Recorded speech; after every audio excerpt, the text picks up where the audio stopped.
Salut à tous, c'est Automatis YouTuber, j'espère que vous allez bien, moi ça va nickel, aujourd'hui on se retrouve pour un nouvel épisode d'Air Info. On commence tout de suite, Miami, Frontier, donc Frontier c'est une compagnie américaine, attaque American Airlines après un choc au sol entre un Boeing 777 et un Airbus A321 Neo. Donc un Airbus 321 Neo c'est un A321 nouvelle génération en fait. Frontier Airlines a déposé plainte contre American Airlines devant un tribunal fédéral en Floride après une collision au sol survenue en mars 2024 à l'aéroport international de Miami qui a gravement endommagé un A321 Neo et immobilisé l'appareil pendant 6 mois. La low cost américaine, donc Frontier, réclame plus de 100 000 dollars de dommages et intérêts au-delà des seuls frais de réparation déjà partiellement indemnisés et met en cause les procédures de sécurité au sol de son concurrent. Selon la plainte déposée devant la District Court of the Southern District of Florida, Frontier Airlines demande à American Airlines des dommages supérieurs à 100 000 dollars après un accident au sol survenu le 7 mars 2024 sur le tarmac de Miami. Un repoussage non conforme au cœur de la plainte. Ce jour-là, un Boeing 777-300ER d'American Airlines, préparé pour le vol AA 929 à destination de Sao Paulo, a heurté la dérive d'un Airbus A321 Neo de Frontier situé à la porte opposée. Le gros porteur d'American était en phase de repoussage dans une allée encadrée de postes de stationnement de part et d'autre. Configuration fréquente sur les hubs congestionnés où l'enchaînement rapide des départs accroît la complexité des manœuvres au sol.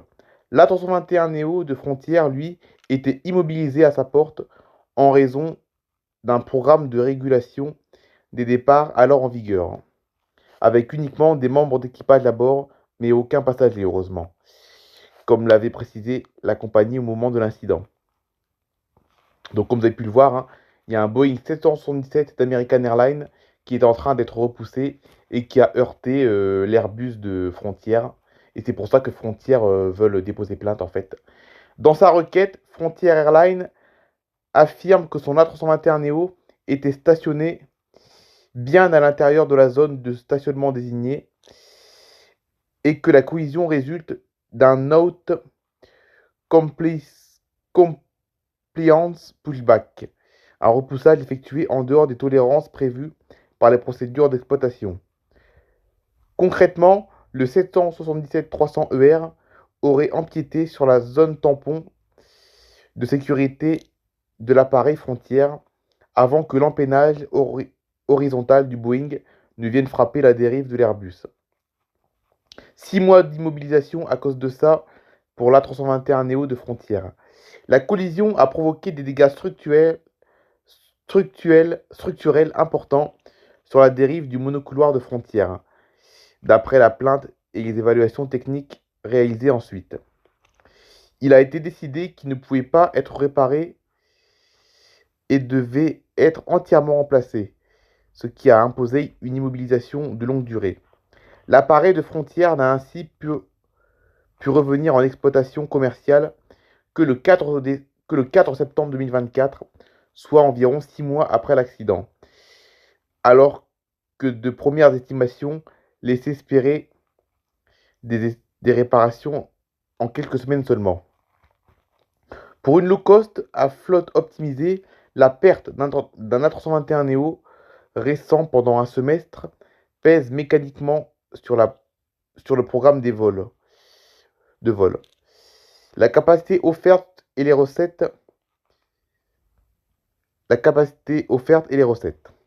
Ce qui explique l'ampleur des demandes d'indemnisation formulées aujourd'hui par la compagnie. Une indemnisation partielle, un désaccord sur les pertes d'exploitation. Frontier affirme qu'American Airlines a accepté de prendre en charge les frais directs de réparation liés à l'accident, ce qui a donné lieu à un accord partiel conclu en septembre 2025. Mais les deux compagnies n'ont pas réussi à s'entendre sur le reste du préjudice, notamment l'indemnisation de la perte d'usage de l'avion, des profits manqués, des perturbations opérationnelles et des loyers de leasing dus alors même que l'appareil était cloué au sol. Dans sa plainte, Frontier résume ainsi sa position. En conséquence directe et immédiate de la conduite d'American, Frontier a subi des dommages substantiels comprenant les coûts de réparation, la perte d'usage de l'appareil Frontier, des pertes de profit et d'autres dommages opérationnels et consécutifs. Le transporteur fustige par ailleurs la politique de sécurité de son rival, en l'accusant de négligence grave et de déficience dans la formation et la supervision de ses équipes au sol. Frontière pointe des problèmes systémiques chez American. Frontière ne présente pas l'incident de Miami comme un cas isolé, mais comme le symptôme de failles plus larges dans les procédures de sécurité au sol d'American Airlines. La compagnie à bas coût évoque ainsi un autre événement survenu en 2024 à l'aéroport de Boston, où un appareil d'American aurait également endommagé un avion Frontier lors d'une manœuvre au sol, sans fournir dans la plainte tous les détails techniques de cet épisode. Bah dis donc, vous avez vu.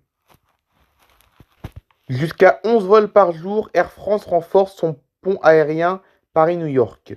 Air France va considérablement muscler à l'été 2026 son pont aérien entre Paris et New York, avec jusqu'à 11 vols quotidiens opérés ou coopérés avec Delta Airlines entre Paris-Charles de Gaulle, New York JFK, ainsi que l'aéroport de Newark. Donc ça, ce sont deux aéroports new-yorkais.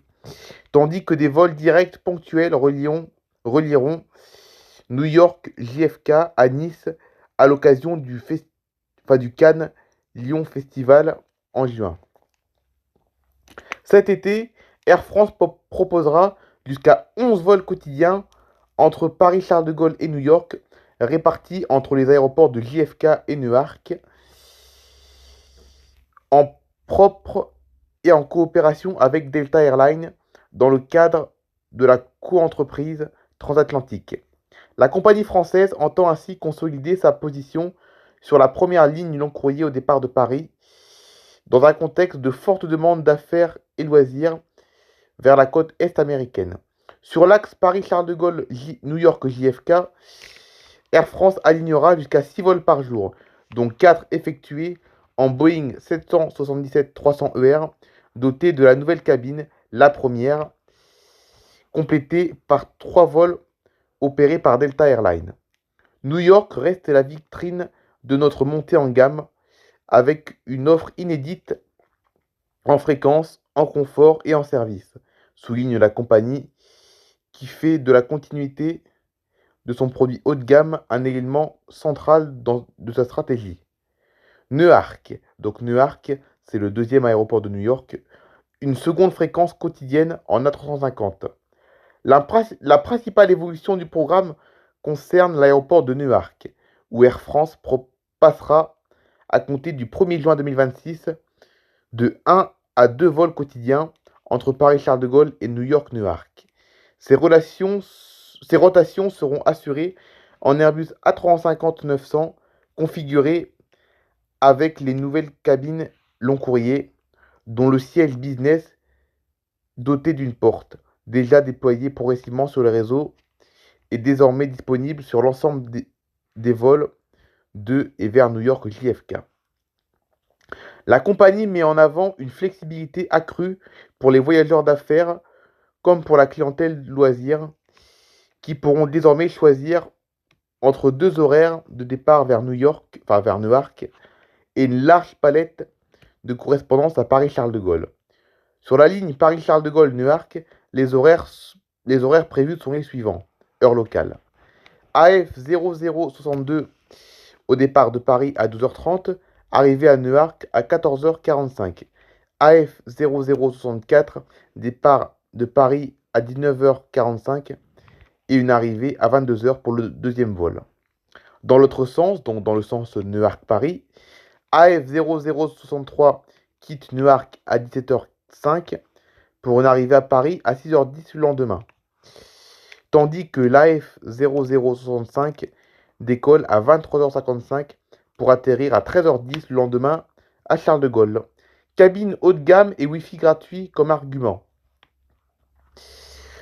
En renforçant son offre vers New York, Air France met en avant la montée en gamme de ses cabines avec d'un côté les suites La Première sur une partie des vols en Boeing 777-300ER vers JFK et de l'autre la nouvelle business apporte à bord du Z350 vers Newark. Cet investissement vise à positionner la compagnie parmi les acteurs de référence sur le segment premium transatlantique face aux majors européennes et aux compagnies du Golfe présentes sur ce marché. Les appareils opérant les lignes de et vers New York sont par ailleurs progressivement équipés d'un Wi-Fi haut débit gratuit reposant sur une solution satellitaire du type Starlink. Air France se présente comme la première grande compagnie européenne à offrir ce service sans frais dans toutes les cabines. Ce nouveau service, entièrement gratuit et accessible via le compte Flying Blue, doit offrir une expérience de connectivité comparable à celle du sol, indique la compagnie qui vise un déploiement sur l'ensemble de sa flotte d'ici la fin de l'année 2026, avec une priorité donnée aux marchés phares comme New York. Des vols New York-Nice pour le Cannes Lions. Au-delà de la seule desserte de New York, Air France exploitera une nouvelle fois, en juin 2026, des vols spéciaux non-stop entre New York JFK et Nice, à l'occasion du Cannes Lions Festival. Ces vols seront opérés en Boeing 777-300ER, complétant l'offre quotidienne de Delta Airlines entre JFK et Nice, commercialisée également en partage de code par la compagnie française. C'est la fin de cette vidéo. Aujourd'hui, il n'y a eu que 2 actualités. Mais en tout cas, on se retrouve demain pour une histoire Playmobil. Allez, bye bye tout le monde. Passez un bon week-end les amis.